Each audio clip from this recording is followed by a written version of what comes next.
மக்கள் தம்மிடத்தில் அன்பு கூற வேண்டும். மக்கள் தம்மிடத்தில் அன்பு கூற வேண்டும், தம்மை நேசிக்க வேண்டும், தம்மை காதலிக்க வேண்டும் என்கிற இந்த ஒற்றை எண்ணத்தையே நோக்கத்தையே தேவன் பிரதானமாக தலையாக வச்சிட்டு இருக்கிறார். நல்ல முக்கியமான டாபிக் கவனிங்க. தேவன் என்ன மனுஷன்ட்ட எதிர்பார்க்கிறாரு? ஆதாம்கிட்ட எதிர்பார்த்தது என்ன? இஸ்ரவேல் ஜனங்கிட்ட எதிர்பார்த்தது என்ன? இயேசுவை கொண்டு தேவன் நம்மகிட்ட என்னத்தை புரிய வச்சாருன்ட்டு ஹோல் பைபிள் பார்த்தீங்கன்னா, ஜனங்க நம்மளை நேசிக்கணும், ஜனங்க நம்ம மேலே பாசமாக இருக்கணும், ஜனங்க நம்ம மேலே அன்பு செலுத்தணும், ஜனங்க நம்மளை லவ் பண்ணணும், காதலிக்கணும், ஜனங்க நம்ம காலம் சுற்றி வரணும் அப்படிங்கிற அந்த ஒற்றை எண்ணம், அந்த ஒற்றை தாட்டு அவருடைய மனசில் ஊறி போன ஒன்று. சரியா? 1 கொரிந்தியர் 2:9 எடுங்க. 1 கொரிந்தியர் 2:9 எழுதி இருக்கிறபடி, சங்கீதத்தில் எழுதி இருக்கிறபடி, தேவன் தம்மிடத்தில் அன்பு கூறுகிறவர்களுக்கு, அண்டர்லைன் என்ன சொல்றாரு ஆண்டவர்? தம்மில் என்ன செய்யணுமா? அன்பு கூறுகிறவர்களுக்கு. நல்லா கவனிங்க. தேவன் தம்மிடத்தில் பயப்படுகிறவர்களுக்கு அப்படி எழுதியிருக்காங்க. என்னை பார்த்தானா அப்படியே நடுங்குவான்ல அப்படி சொன்னார. தேவன் தம்மில் அன்பு கூறுகிறவர்களுக்கு என்ன பண்ணி வச்சிருக்கிறாரு? ஆயத்தம் பண்ணி வைத்திருக்கிறவைகளை கண் காணவும் இல்லை, காது கேட்கவும் இல்லை, அவைகள் மனுஷனுடைய இருதயத்தில் உதிக்கவும் இல்லை. அப்ப யாருக்கு தேவன் ஆயத்தம் பண்ணி வச்சிருக்கிறாரு? அப்ப தேவன் என்னத்தை எதிர்பார்க்கிறாரு? அன்பு கூற எதிர்பார்க்கிறாரு. சரிதானா? என்னைய நேசி, என் மேல பாசமாயிரு அப்படின்னு அர்த்தம். என் மேல பாசமானு அர்த்தம். பாசமானா என்னன்னா, நான் ஒன்று தந்தாத்தான் என் கூட இருப்பேன், நான் ஒன்று தரலாம் என் கூட இருக்க மாட்டேன்ட்டு அன்பு சொல்லாது. அன்பு சகலத்தையும் தாங்கும், சகலத்தையும் சகிக்கும், சகலத்தையும் நம்பும். அப்படிலாம் நம்ம தேவன் மேலே நமக்கு பாசம் வந்துருச்சுன்னா அவர் சொல்கிறதுக்கெல்லாம் நம்ம சாமி போடுவோம். அன்பு சகலத்தையும் நம்பும், அன்பு சகலத்தையும் தாங்கும். அப்படிலாம் அடித்தார், இது ரொம்ப வலிக்குது, ஆனால் அவர்கிட்ட போக மாட்டேன். சகலத்தையும் தாங்கும். ஏன்? பாசம். பாசம். அன்பு சகலத்தையும் சகிக்கும். யோசேப்பு குழியில் விழும்போது சகிச்சானா? சகிக்கும். அதனால ஆண்டவர் இப்போ என்னத்தை நம்ம எதிர்பார்க்கிறாரு? எல்லாம் கவனி, என்னத்தை எதிர்பார்க்கிறாரு? அதாவது முழு பைபிளையும் எடுத்து புளிஞ்சி என்னதாயா ஆண்டவர் நம்மகிட்ட எதிர்பார்க்கிறாரு? என்னத்தை எதிர்பார்க்கிறாருன்னா, என் மேலே அன்பாயிர, நீ என்னை நேசி, என்னை லவ் பண்ணு. சரியா? நான் உன்னுடைய லவ்வர், நீ என்னை லவ் பண்ணு. இப்படிதான் அவர் எதிர்பார்க்கிறார். அடுத்து வாசிங்க, ரோமர் 8:28. தேவனிடத்தில் அன்பு கூறுகிறவர்களுக்கு அவருடைய தீர்மானத்தின்படி அழைக்கப்பட்டவர்கள். நல்லா கவனிங்க. அழைக்கப்பட்டவர்கள் தேவனிடத்தில் என்ன செய்வாங்க? அன்பு கூறுவாங்க. நல்லா கவனிக்கணும். இப்போ நம்ம தேவனிடத்தில் ஒரு லவ்வாக இருக்கணும் அப்படின்னா நம்ம என்னப்பட்டவர்கள்? காலிங், அழைக்கப்பட்டவர்கள். அழைக்கப்பட்டவர்கள்ங்கிறது அவருடைய தீர்மானத்தின்படி அழைக்கப்பட்டவர்கள், நம்முடைய இஷ்டத்தின்படி அல்ல. அவருடைய தீர்மானத்தின்படி நம்ம அழைக்கப்பட்டிருக்கிறோம். அழைக்கப்பட்டவர்கள் தேவனிடத்தில் அன்பு கூறுகிறவர்களுக்கு சகலமும் நன்மைக்கு எதுவாக நடக்கிறது. புரிஞ்சுக்குங்க, யாருக்கு சகலமும் நன்மைக்கு எதுவாக நடக்குது? அன்பு.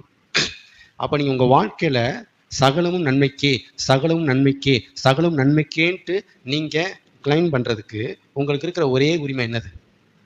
நான் தேவனிடத்தில் அன்பு கூறுகிறவன். இந்த ஒத்த ஆதாரம் தான் உங்களுக்கு தேவை. நான் தேவனை நேசிக்கிறேன், நான் தேவனோட பாசமாக இருக்கிறேன், நான் தேவனை நான் தேடுறேன், அவர்கிட்ட நான் தருவார்னு தேடலை, அவரையே நான் தேடுறேன். அவர் என்னையே தேடுறாரு, நானும் அவரையே தேடுறேன். இந்த இந்த இந்த ட்ராக்கில், இந்த பாதையில், இந்த ஸ்டாண்டர்டில், இந்த ஸ்டேஜில் வந்தவங்க ரோமர் 8:28 சொந்தக்காரங்க. அவங்க அந்த சொந்தமான, அவங்க தான் சொந்தம் பாராட்டணும். இது தெரியாமல் இந்த வசனத்தை எடுத்துகிட்டு, சிஸ்டர் சகலம் நன்மைக்கா சிஸ்டர், இப்படி குத்து மதிப்பாக எல்லார்ட்டையும் சொல்லி அனுப்பி விட்டுறது. இந்த வசனம் எல்லாருக்கும் பொருந்தாது. யாருக்கு மட்டும் பொருந்தது?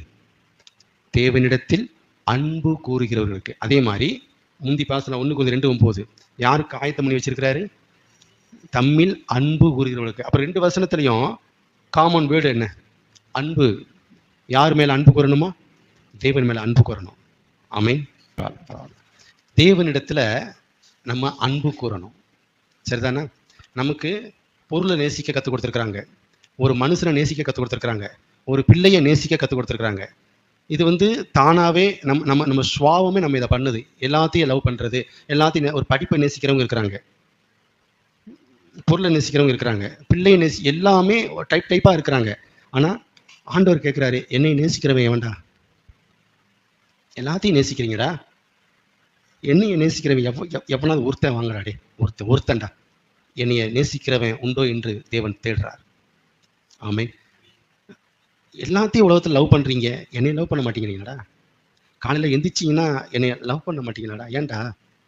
நான் உன் மேலே எவ்வளவு அன்பாக இருக்கேன் தெரியுமாடா? ஆமென். ஒன்று விசேஷம் தெரியுமா? என் பாவத்தை அவர் மன்னிக்கணும் அப்படின்னு நினச்சி அதை என்னிட்ட கூட சொல்லாமல், ஒரு வார்த்தை கூட என்னிட்ட சொல்லாமல் அவராக வந்தார், அவராக பலியானார், அவராக எந்திரிச்சு போயிட்டார். நம்ம என்ன செய்வோம்? கொட்டடிச்சு நான் உனக்கு நன்மை செஞ்சிருக்கேன். எனக்கு ஒரு நன்மையை செய்யணும்னு நினைச்ச ஆண்டவர் அதை என்னட்ட கூட சொல்லாம அவரா செஞ்சு உட்காந்துட்டாரு. உட்கார்ந்ததுக்கு அப்புறம் தான், இங்க வரு, நான் உனக்கு பார்த்த மன்னிச்சிருக்கேன்டா. என்ன சொல்றீங்க? ஆமா, நான் செத்தேன் தெரியுமா உனக்கு தான். எனக்கு செய்ய வேண்டிய நன்மையை மூச்சு காட்டாம செஞ்சுட்டு அப்புறம் சொல்றாரு. நம்ம செய்யறதுக்கு முன்னாடியே பிளாக் பண்ணிடுது. செய்யணும் சரியா? செய்யறதுக்கு முன்னாடியே பிளாக்மெயில். ஆண்டவர் எப்படி செய்யறாரு?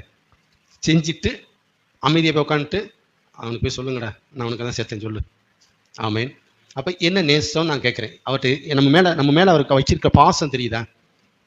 அதாவது நம்மளை ஆண்டவர் இன்னும் ஆசீர்வதிக்கலன்ட்டு நம்ம தெரிஞ்சிருக்குமே தவிர, இன்னும் ஆண்டவர் நம்ம மேலே வச்சிருக்கிற பாசம் நம்ம கண்ணு தெரிய மாட்டேங்குது.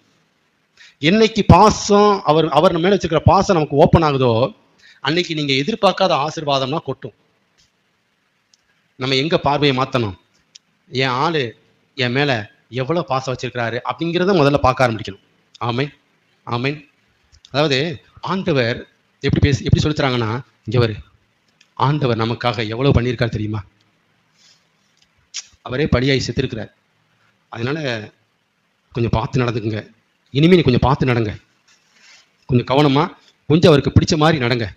ஏன்னா அவர் இவ்வளவு பண்ணியிருக்காரு உங்களுக்கு அப்படின்னு சொல்கிறாங்க. ஆனால் நான் என்ன சொல்கிறேன், என் மேலே இவ்வளவு பாசமாக இருக்கிற ஆண்டவர் என்னை கைவிட்டுருவாரா?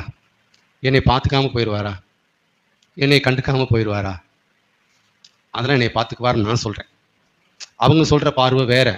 அவர் இவ்வளவு செஞ்சிருக்கிறாரு, பார்த்து நடந்துக்கோ, அப்புறம் இதை வச்சு அவனை கேள்வி கொண்டே விடுவார் அப்படின்னு சொல்லி பயமுறுத்துறாங்க.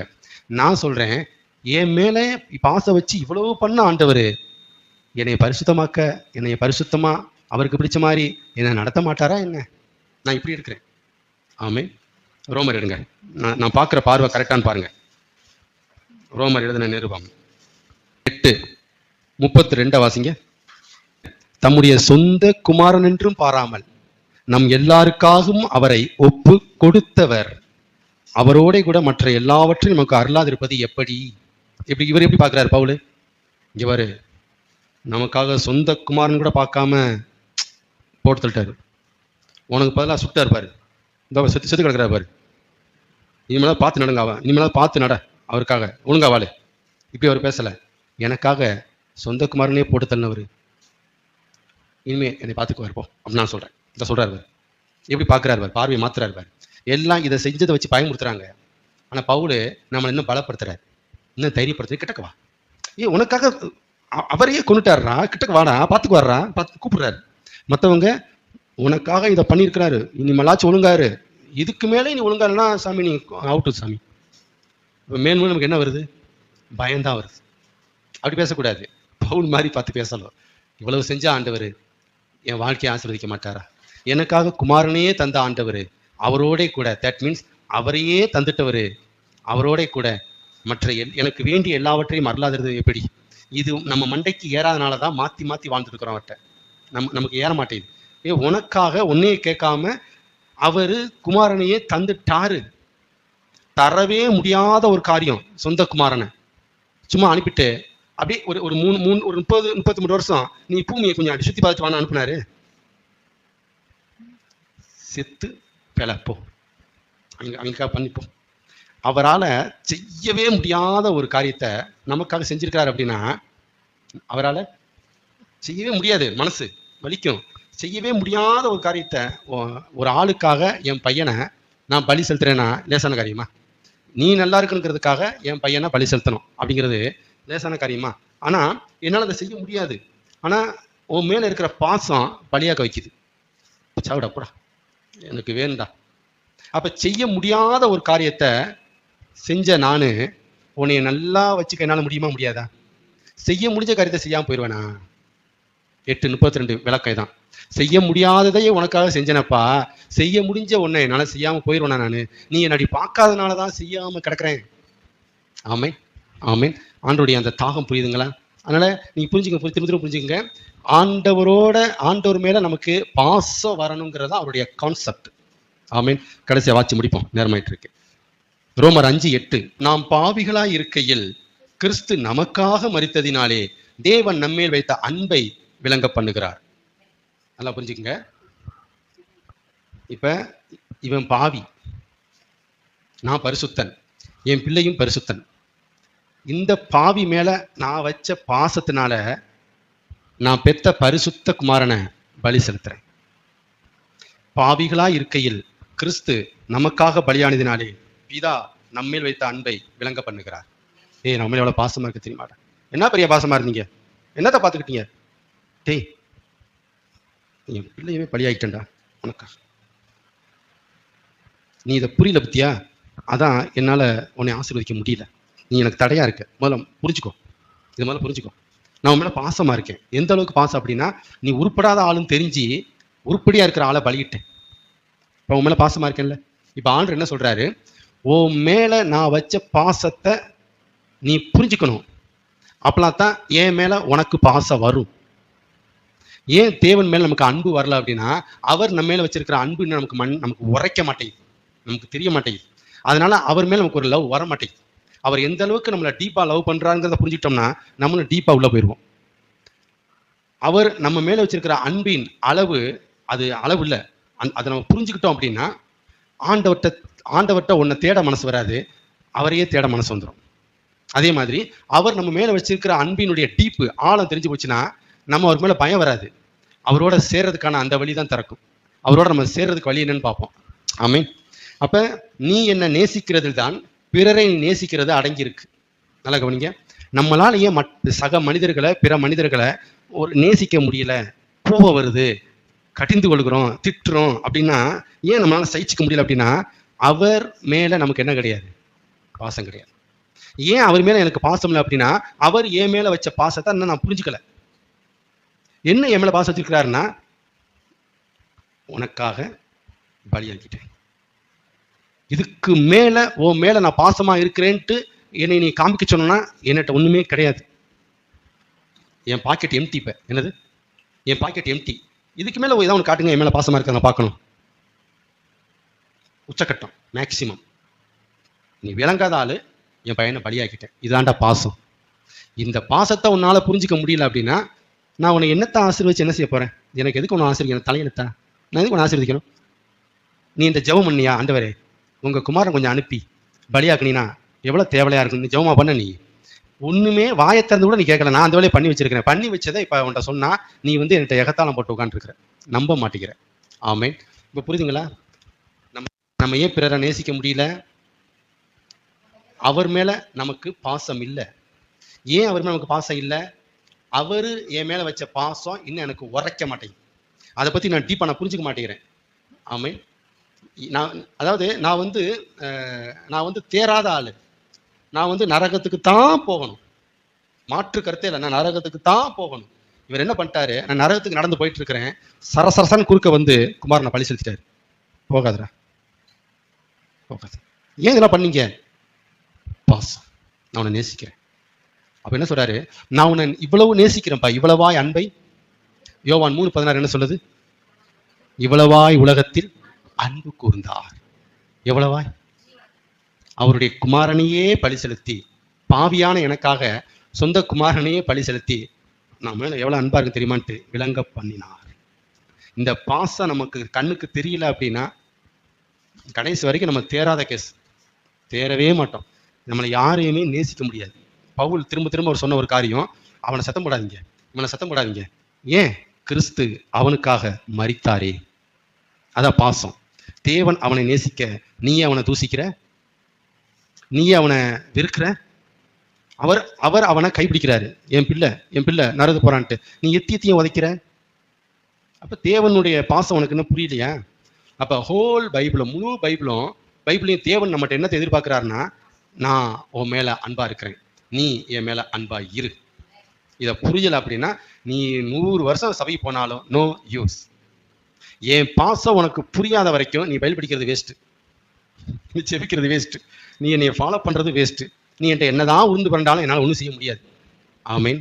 அதாவது செய்ய போறேன்டா அன்பாருன்னு சொல்ல வரல அவரு, செஞ்சுட்டேன்டா அன்பாருங்கிறார். செஞ்சு முடிச்சிட்டேன்டா அன்பாருறா. ஆமீன்.